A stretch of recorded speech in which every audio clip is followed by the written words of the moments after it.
Bismillahirrahmanirrahim. Alhamdulillahilladzi samma nafsahu bil quddus taqaddasa amma yazunnuhu al-yahudu wan nasara wal majus. Ashhadu an la ilaha illallah wahdahu la syarika lahu rabbul malaikati wan namus. Wa ashhadu anna sayyidana Muhammadan abduhu wa rasuluhu azkan nufus. Allahumma salli wa sallim wa barik ala sayyidina Muhammadin syamsis sumus wa ala alihi wa sahbihi wa zurriyatihi wa atba'ihi ila yaumin zallat fihi ar-riqabu war-ru'us. Amma ba'd. Al-mukarramun wal muhtaramun, ma'asyiral habaib wal ulama, muhibbin, hadirin hadirat rahimakumullah. Puji syukur selalu kita haturkan kehadirat Allah Subhanahu wa ta'ala, yang mana dengan limpahan taufik dan hidayah serta inayahnya kepada kita, sehingga kita bisa kembali berkumpul bertemu di Masjid Bustanul Muhibbin yang penuh berkah dan rahmat ini. Salawat dan salam atas junjungan kita Nabi besar Muhammad sallallahu alaihi wasallam dan seluruh keluarga, para sahabat dan zuriat serta pengikut beliau sampai hari kiamat nanti.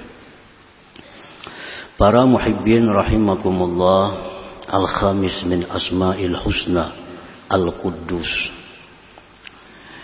Yang kelima dari asma'ul husna adalah al-quddus. Dzukira fil Quran fi suratil Hasyr, disebutkan itu al-quddus di dalam Al-Qur'anil Karim, di dalam surat Al-Hasyr. A'udzu billahi minasyaitonir rajim. Wallahu alladzi la ilaha illa huwal malikul quddus. Wa fi suratil Jumu'ah, dan di Quran disebutkan pula dalam surah Jumat, yusabbihu lillahi ma fis samawati wa ma fil ard al-malikil quddus. Jadi ada dua kali disebut dalam Al-Quran nama Allah Al-Quddus ini.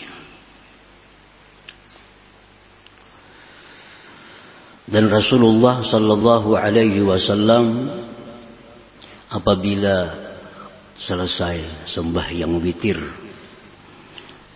menurut hadis yang sahih, beliau membaca Subhanal Malikil Quddus 3 kali. Subhanal Malikil Quddus, Subhanal Malikil Quddus. Dan di dalam hadis yang sahih pula, Rasulullah SAW di dalam rukuk sembahyang itu kadang-kadang membaca Subuhun Quddus Rabbul Malaikati Warruh. Nah, para muhibbin rahimakumullah, Al-Quddus huwa alladhi taqaddasat zatuhu wa sifatuhu wa af'aluhu an kulli ma la yaliku bijalalihi wa kamalihi wa jamalihi. Kudus itu adalah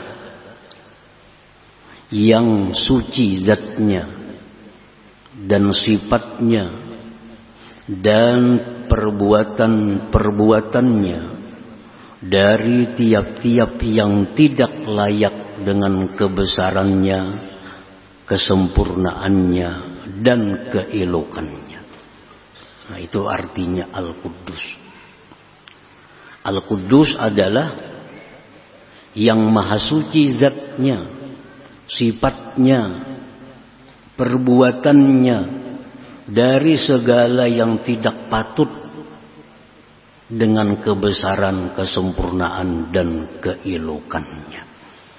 Nah, itulah terjemah Al-Quddus. Seringkali kita singkat dengan sebutan Maha Suci.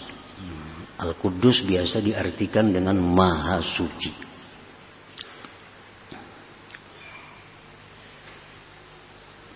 Di dalam istilah agama kita ada istilah yang namanya tahlil. Tahlil itu artinya mengucap la ilaha illallah. Ada tasbih, mengucap subhanallah. Nah, ada lagi hauqalah, mengucap la haula wala quwata illa billah.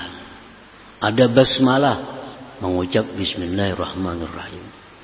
Ada pula takbir, mengucap Allahu Akbar. Ada pula takdis. Nah, takdis itu mengucap Subhanallah Al-Quddus. Subhanallah Al-Quddus itu takdis namanya. Jadi misalnya kita ayo bertahlil, artinya ayo mengucap la ilaha illallah, la ilaha illallah. Ayo bertasbih, mengucap subhanallah, subhanallah, subhanallah. Ayo bertakdis, subhanal quddus, subhanallah al quddus, subhanallahil quddus. Itu takdis.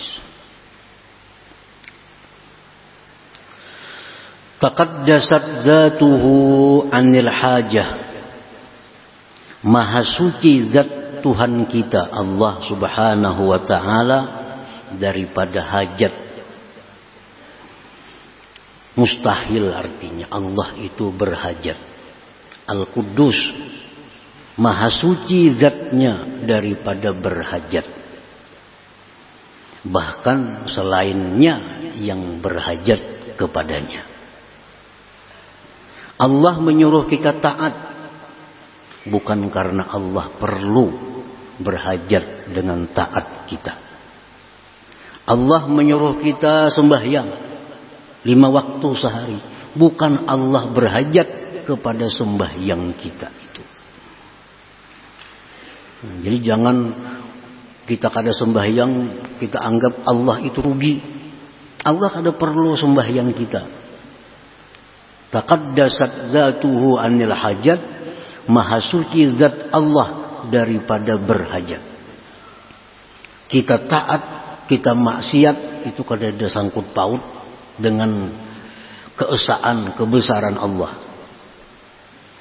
Nah, jadi kembalinya itu hajat apa taat itu kepada yang melakukannya, bukan kepada Allah subhanahu wa ta'ala.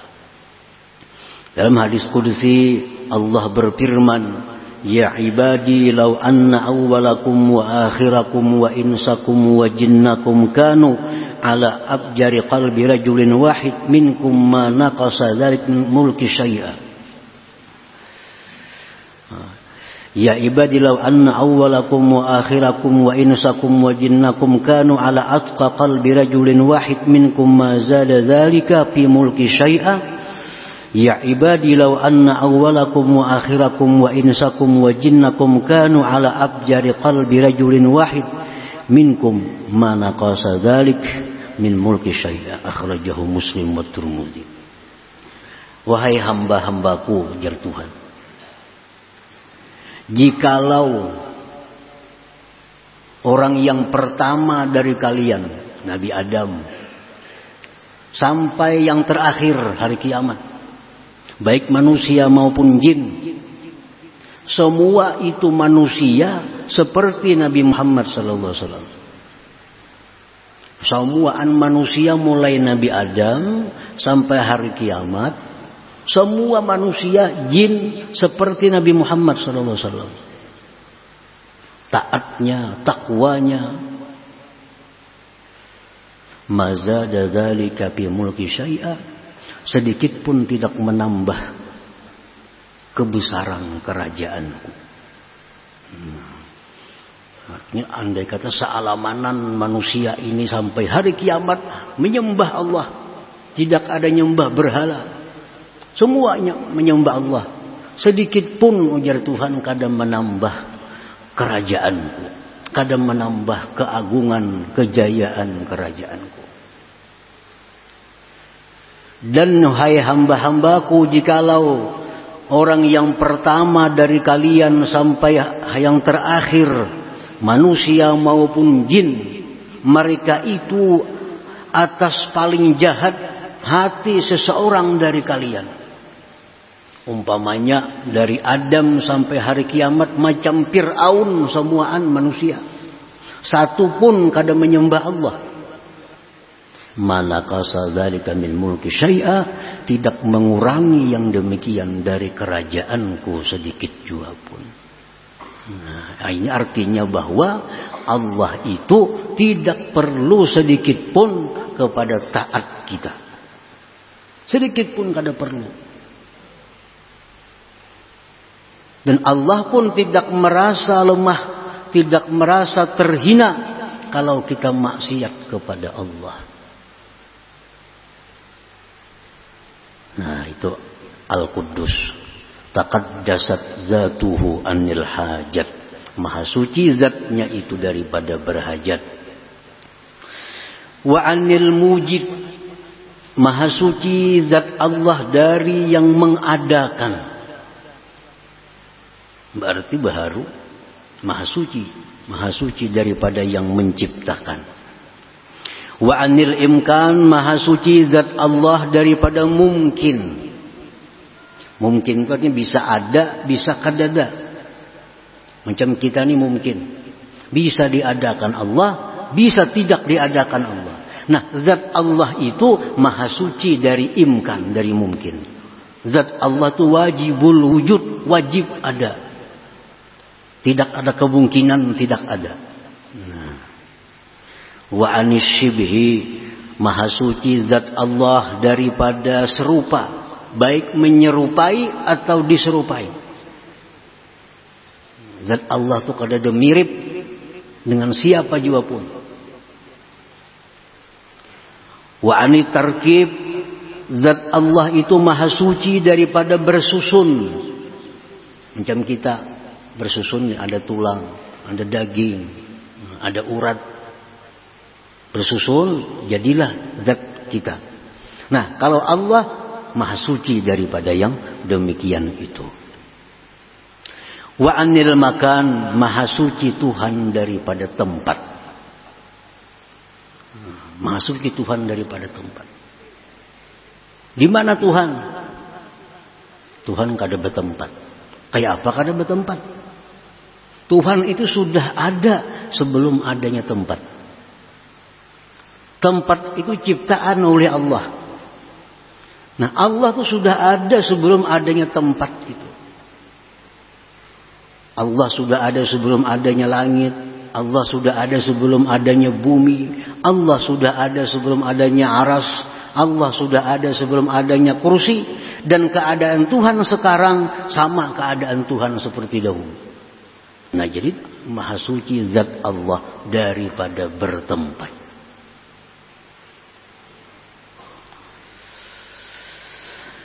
Wa an idrakil hawas, dan maha suci zat Allah daripada diperdapati oleh panca indera. Nah, kalau bang Tuhan itu bisa disentuh, nah, Tuhan bisa dilihat dengan mata, kada bisa. Nah, itu artinya Al-Quddus fi dzatihi. Maha suci Allah pada zatnya daripada hal-hal yang demikian tadi. Nah, para muhibbin rahimakumullah. Taqaddasat sifatuhu minal jahli wa anil ajzi wa anil ittirar wa anil tagayyur wa minas sahwi wal ghaflah. Maha suci zatnya sudah tadi. Kemudian maha suci sifatnya Allah daripada jahil. Bagi Allah tuh kada ada istilah kada tahu. Nah, ini Al-Quddus. Al-Quddus. Kada ada Tuhan tuh kada tahu, kada ada. Wa anil ajzi, daripada lemah. Lemah. Kada bisa berbuat. Kada mampu berbuat. Nah, maha suci Tuhan dari itu. Wa anil ittirar, dan maha suci sifat Tuhan itu daripada terpaksa. Kada kawa dipaksa Tuhan. Kayak apapun kita berdoa, bertandik, kada kawa dipaksa-paksa. Karena kau dipaksa. Wa anit tagayyur, maha suci sifat Tuhan daripada berubah. Kalau manusia berubah, mata dulunya tajam, sudah tuha jadi kabur. Penglihatan Allah kada bisa kabur. Maha suci Tuhan dari itu.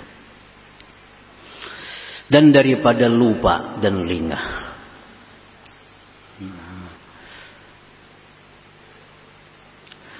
Taqaddasat asma'uhu anil ikhtira'at, maha suci nama-nama Allah daripada ulahan-ulahan bikinan-bikinan. Lianna asma'ahu tauqifiyah, karena nama-nama Allah itu tauqifiyah, datang hanya dari Allah dan Rasul. Jadi kita kada bisa, kada boleh memberi nama kepada Allah sesuatu yang tidak di luar daripada nama-nama Allah itu. Kada bisa. Walaupun bagus artinya, walaupun indah, tapi kada termasuk dalam Asmaul Husna, kada bisa ditambah. Nah, Allah maha suci namanya daripada bikinan-bikinan manusia, bikinan-bikinan makhluk ini. Fala yusamma bil khair, Allah tidak bisa dinamai dengan khair. Baik. Khair itu baik. Tapi khair tidak ada dalam Asmaul Husna. Nah, tidak boleh kita menyeru ya khair, kada bisa. Wasani, sani itu artinya sani mulia. Bagus artinya kan mulia. Tapi tidak ada dalam Asmaul Husna nama Allah As-Sani. Nah, tidak boleh kita menyeru Allah dengan nama yang bukan nama-nama yang datang dari Allah dan Rasulnya. Maha suci Tuhan daripada dibikin-bikin namanya. Wa taqaddasat af'aluhu, dan maha suci perbuatan-perbuatan Allah anil batil, daripada kebatilan, wa minal aghurat, daripada mengambil faidah, wa anil zulmi, daripada kezaliman, wal isaah, dan berbuat jahat. Maha suci perbuatan Allah daripada batil. Apa batil itu artinya? Sia-sia. Tidak ada satupun di alam dunia ini melainkan ciptaan Allah. Dan tidak ada satupun dari ciptaan Allah itu yang tidak ada makna, yang tidak ada hikmah di dalamnya. Maha suci Allah berbuat yang tidak ada makna. Allah menciptakan ular, ada rahasianya. Kenapa Allah ciptakan ular? Allah ciptakan nyamuk. Kenapa Allah ciptakan nyamuk? Pasti ada rahasianya. Allah ciptakan hama wiring. Pasti ada hikmahnya. Allah berfirman, "Wa may yu'tal hikmah faqad utiya khairan katsira." Siapa yang didatangkan, diberikan hikmah kepadanya, berarti orang ini diberikan kebaikan yang banyak. Kalau kita diberitahu oleh Allah, apa ini rahasianya Allah menciptakan nyamuk? Diberitahu oleh Allah. Nah, kita dapat kebaikan yang banyak. Allah memberitahu kita apa rahasianya dia ciptakan ular misalnya, cacak misalnya. Diberitahu kita hikmahnya itu, sungguh kita diberi kebaikan yang banyak. Pokoknya apapun yang ada ini adalah perbuatan daripada Allah, dan perbuatan Allah itu maha suci daripada sia-sia. Dari sia-sia. Wa minal aghurat, maha suci perbuatan Allah itu daripada mengambil faidah. Allah menciptakan ini, Allah hendak mengambil faidah, keuntungan dari itu. Maha suci Tuhan. Allah menciptakan malaikat, Allah mengambil keuntungan dari malaikat itu. Maha suci Allah. Allah menciptakan matahari, bintang, sedikit pun Allah tidak mencari keuntungan yang kembali kepada zatnya. Maha suci Allah. Nah, lain makhluk, lain kita. Kita bila maulah apa pasti mencari keuntungannya, pasti mencari manfaatnya. Wa anil zulmi wal isaah, dan maha suci Allah perbuatannya daripada kezaliman. Maha suci Allah daripada berbuat zalim. Nah, itulah ringkasan daripada makna yang terkandung di dalam nama Allah yang kelima, yaitu Al-Quddus tadi, yang berhubungan dengan Allah Subhanahu wa ta'ala. Al-Quddus huwa alladhi tahhara nufusal abidin min danasil mukhalafat wa tahhara qulubaz zahidin min hubbid dunya wa tahhara qulubal arifin mimma siwahu ta'ala. Al-Quddus pula adalah yang mensucikan hati para ahli ibadah daripada hal-hal yang bertentangan dengan dia. Al-Quddus inilah yang membuat orang itu menjadi bersih daripada dosa. Al-Quddus inilah yang membuat manusia itu bersih hatinya dari sifat-sifat yang tercela.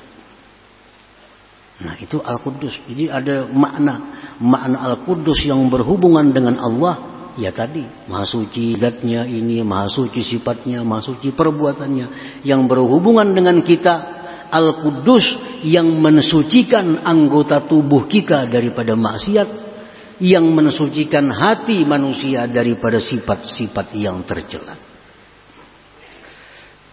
Nah, para muhibbin rahimakumullah. Nah, apabila sudah kita tahu makna Al-Quddus seperti tadi,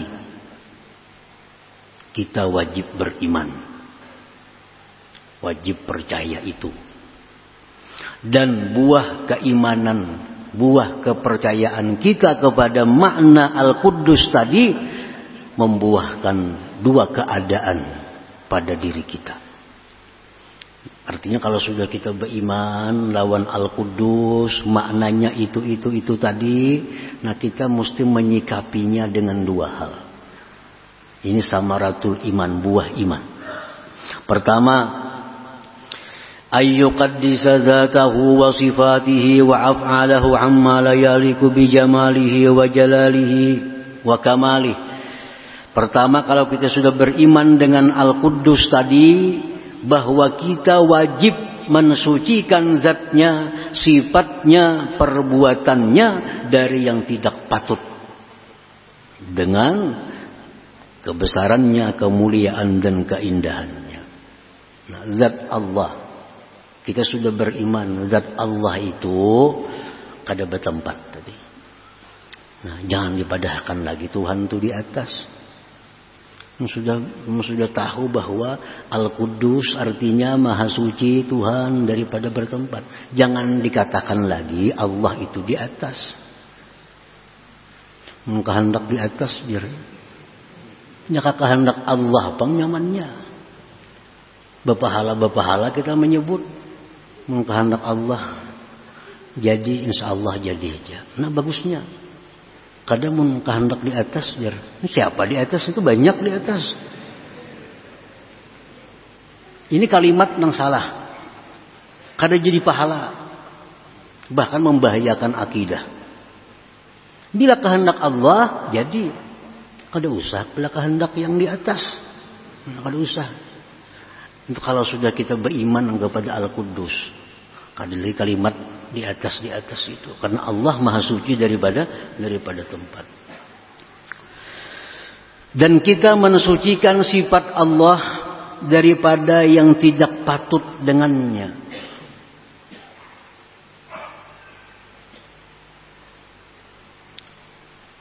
Mensucikan sifat Allah dari yang tidak patut. Misal kita mendesak Allah. Nah, mendesak Allah. Ini orang kada beriman dengan Al-Quddus. Padahal Al-Quddus itu artinya Allah tidak bisa didesak. Maha suci Allah daripada dipaksa.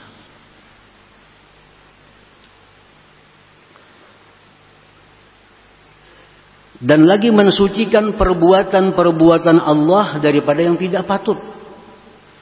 Seperti misalnya ma'iktirat kepada Allah. Kenapa Allah berbuat demikian kepadaku? Nah, itu orang yang belum beriman dengan Al-Quddus. Perbuatan Allah itu berputar hanya dua hal.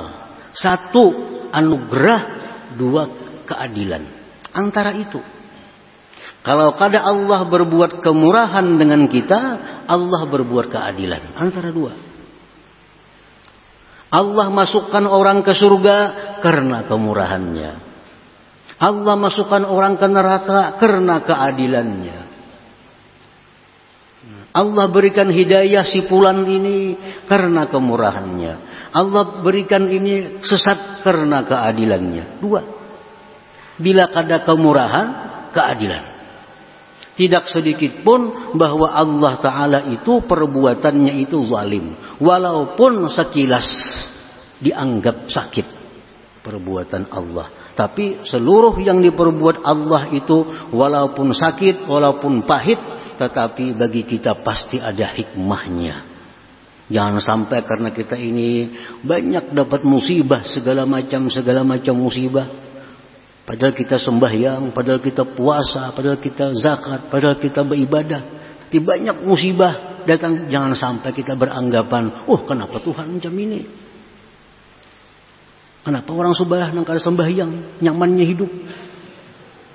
Aku nang sembahyang buha, membaca surah Waqiah, kenapa susah, banyak hutang? Nang di sebelah mana berbuat riba segala macam, kenapa makmur? Jangan sampai demikian. Allah Maha Suci daripada berbuat kezaliman. Allah tidak akan menurunkan penyakit kepada kita, melainkan ada hikmah perbuatan Allah. Ada kebaikan yang dikehendaki oleh Allah Subhanahu wa taala kepada kita. Para muhibbin rahimakumullah. Seorang dokter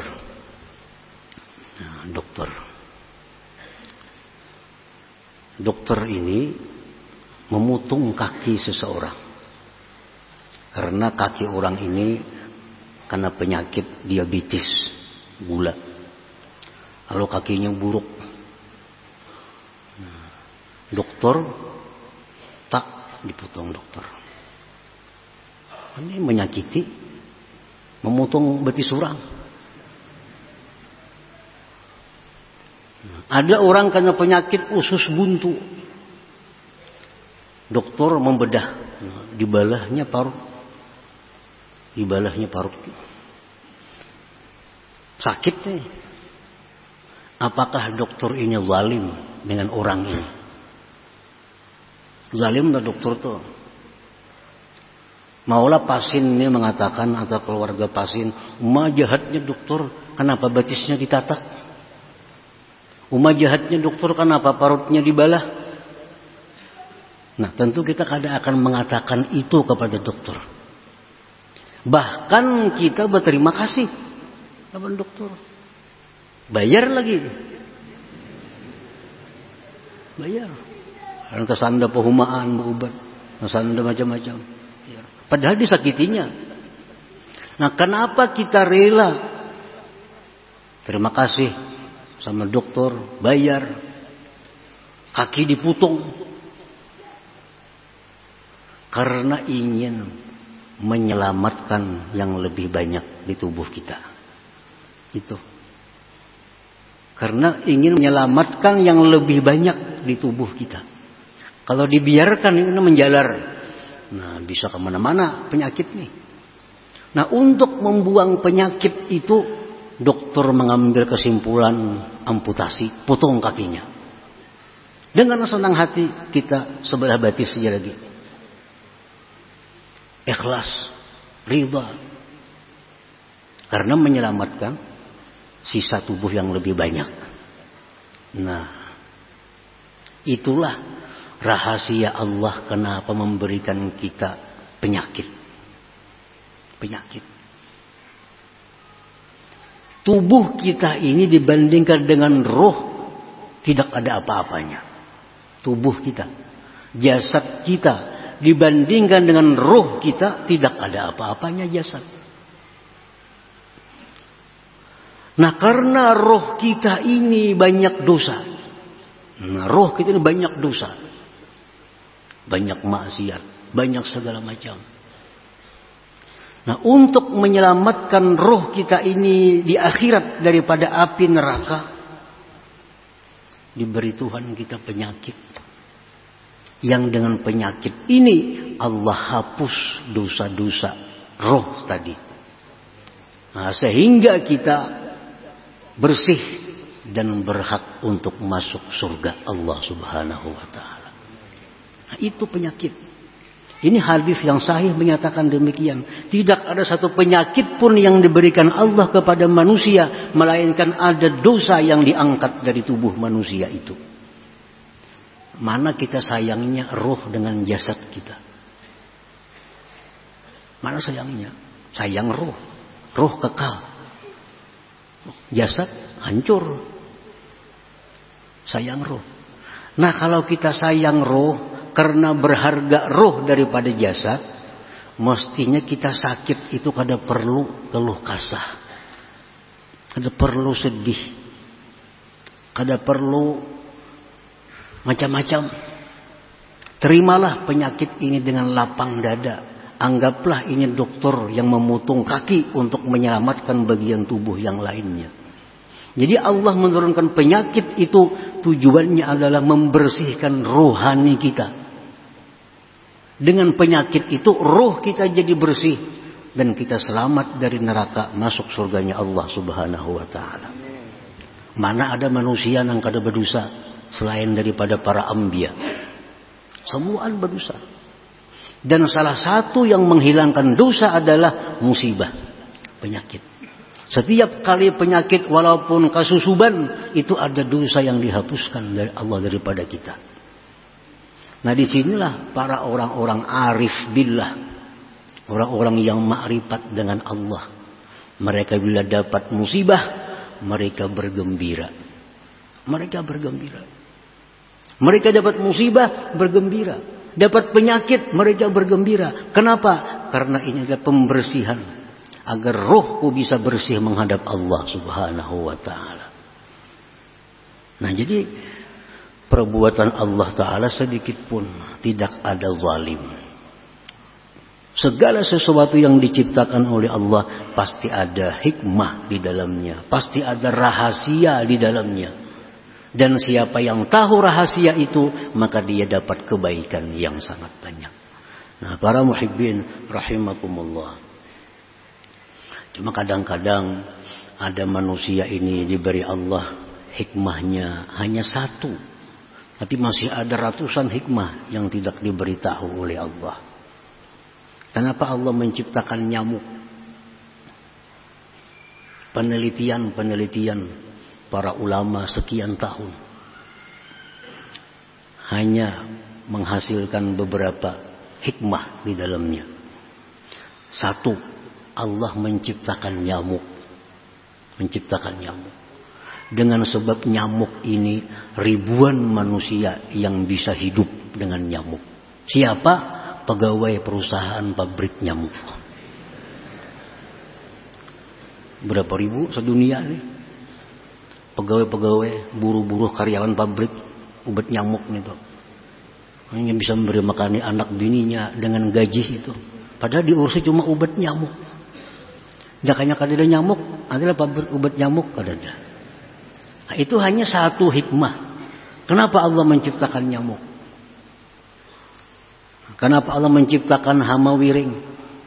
Sehingga orang berhuma, orang bertani habis. Nah, itu banyak hikmah yang didapat.